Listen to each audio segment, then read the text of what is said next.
Denise Gwen, reading aloud for you from my novella Goddess, Chapter 43. Which is? Maddie asked. Be silent, insignificant human, Victoria said. Lady Venus cleared her throat. So, Victoria, when did you plan on seeing her? Victoria's face turned thunderous. Isn't it her duty to see me? Lady Venus shrugged. Well, Mary has been mighty busy these days, what with all the nonsense on city council. Not to mention that cow. Victoria scoffed. That's ridiculous. Mary has no business getting herself involved in all that silly human drama. She needs to focus on her job as the spirit of the city of Cincinnati. Lady Venus winked at Maddie. Yes, but don't you think it's awfully good of her to devote herself to bettering Cincinnati? Mary always was something of a show-off, Victoria huffed. Lady Venus grinned. You always were competitive with her. This I do remember. There's no competition involved at all, Victoria flung back. Cincinnati isn't nearly as dynamic a city as Indianapolis. There's no comparison. Whatever you say, Victoria, Lady Venus said. If you insist, dear, you're being condescending. No, not at all. Maddie longed to offer some insight into their predicament. She cleared her throat and the statues gazed at her. I live in Cincinnati. How nice for you, Victoria said with acidity. That's true, isn't it, dear Maddie? Lady Venus said with a kind smile. I came all the way from Cincinnati to stay at my mother's bedside as she died. And now you're here, Victoria sneered. Congratulations.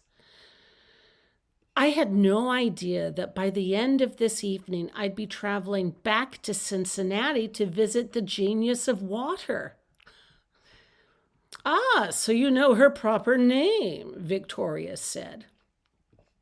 Lady Venus gave her a look. Victoria, please. I suggest you get over yourself, Victoria hissed. Maddie stopped talking.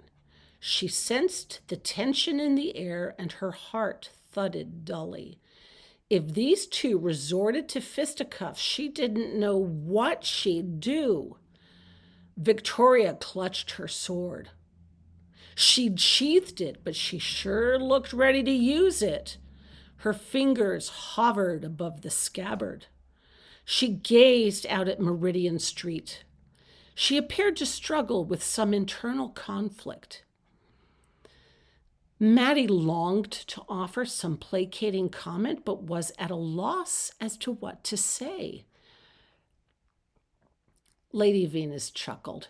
Oh, come on, Vicky, lighten up. We've got work to do.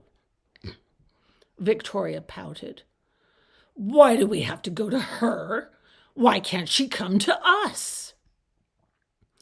Don't you want to climb off this pedestal for a little while? A sly smile crossed Lady Venus's features. I know you enjoy being a goddess and all, but sometimes it's nice to mix in with the humans. I rather enjoy my status at the top of this pedestal, Victoria huffed. Maddie held her breath. Don't worry, Lady Venus replied dryly. I'm sure Irene won't forget to remind you. The two statues gazed at one another with commiserating smiles. And for one eerie instant, Maddie recognized their regard for one another. Had they communed together in the past? If it weren't for the fact that Lady Venus was made of Italian marble and Victoria of gray oolitic stone, she could have readily believed that a stonemason of many years earlier had carved them from the same block of limestone. "Oh, all right," Victoria said at last with an irritated sigh. "Let's go then." Lady Venus smiled down at Maddie. "Ready to go, little one?" "Ready." Maddie hazarded a glance down and regretted it instantly. From her position on Lady Venus's lap, when she looked down at the street below, the cars circling the monument looked like matchbox cars. She gulped. "Oh, don't worry," Lady Venus said serenely. "I haven't lost a human yet." "Come on," Victoria said, rising to her feet and surveying the circle area below her with her hands on her hips. "We've got work to do."